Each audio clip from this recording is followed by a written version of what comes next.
Hello everybody and welcome back. As always, I am Mateo311 and this is your one channel for everything VR related. Today, we're checking out The Persistence. The Persistence is a horror-themed, stealth-based roguelike. It plays like Dead Space mixed with your favorite roguelike title, and it will have you sneaking through a derelict spaceship occupied with monstrous creatures. It was originally released for PSVR back in July of 2018, and those PSVR roots really show in this PCVR port. Now the game is also releasing on flat screen, which makes sense, and I'll go into that with more detail in a moment, but as it stands, The Persistence is an excellent game, but a pretty terrible PCVR port. It's one of the best horror titles I've experienced in VR, but that experience was marred by a lack of gameplay design changes from the original PlayStation VR version, and also a series of frustrating bugs. Now, if you had your heart set on this game, all hope is not lost, but just let me get the bad stuff out of the way first. So, as a PSVR port, there is no motion controller support. Your hands will just be floating in front of you, and you are required to use a gamepad. It's also designed for seated gameplay. I attempted to play this standing, but your natural instinct to use room scale led to gamepad alignment issues. Meaning I would press forward on the gamepad, but I wouldn't move in the intended direction. The game has no option to align straight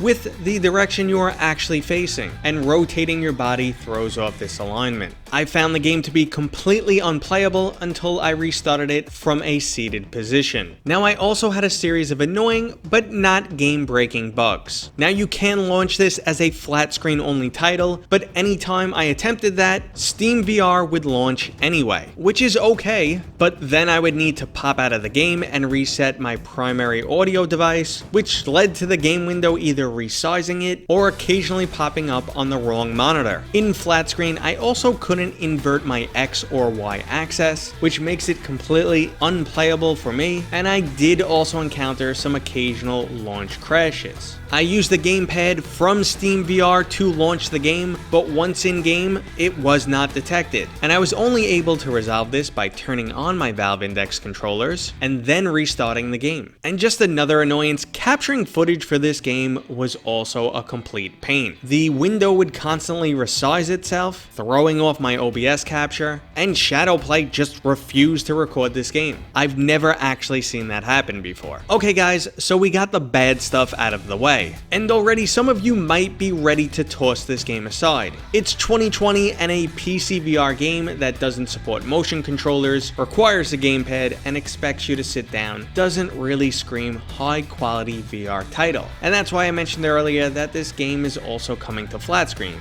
It is a completely enjoyable pancake title, and VR just simply adds additional immersion and ups the scare factor. But man, does it deliver on that scare factor. The audio, creature, and lighting design is just oozing with creep factor. Ambient noises keep you on your toes, and the audio cue when a creature notices you will make your butthole pucker. The game can be pretty intense, but not overwhelmingly so, and I find it to be less anxiety inducing than The Walking Dead Saints and Sinners. Graphically, the game looks great, and it's nice to see that they leveraged the extra PC power. Does it look as good as some of the newest VR titles like Saints and Sinners or Half-Life Alyx? Not a chance. But I did find myself stopping to appreciate some of the gruesome creatures, and those close-up melee kills look great. They would, however, be more satisfying if you can actually use motion controllers, as we saw how great that works in The Walking Dead Saints and Sinners. Unfortunately, it looks like that would have required a major overhaul to this game. Now, as a roguelike, this is unique gameplay to VR. You will repeatedly die, but lucky for you, the computer will just print you a new body. You can use resources, in this case mostly stem cells, that you collect along the way to permanently enhance yourself. This will help offset the increasing difficulty you see as you encounter new enemies on each deck. And the gameplay is intended to be quite difficult, but there is an assist mode that can be enabled, but it also disables in-game achievements. The main campaign should last between 5 to 10 hours. The levels are procedurally generated, adding to replayability, and there are additional gameplay modes like permadeath once you complete the game. There are other in-game resources that can be used to fabricate weapons, and these weapons are extremely powerful but have limited uses. That's why stealth is highly encouraged in this game, and it also gives you the ability to harvest additional stem cells. There's no ability to run, and you can only perform small teleportation jumps. As you eventually gather a large amount of resources, there is the option to be a lot more aggressive. So if the type of gameplay I'm describing excites you, and you can get past the seated gamepad only situation, then I do highly recommend this title. If on the other hand you're easily scared, want a more physically engaging or immersive VR experience, or you just have no interest in the genre, well then obviously this title is not for you.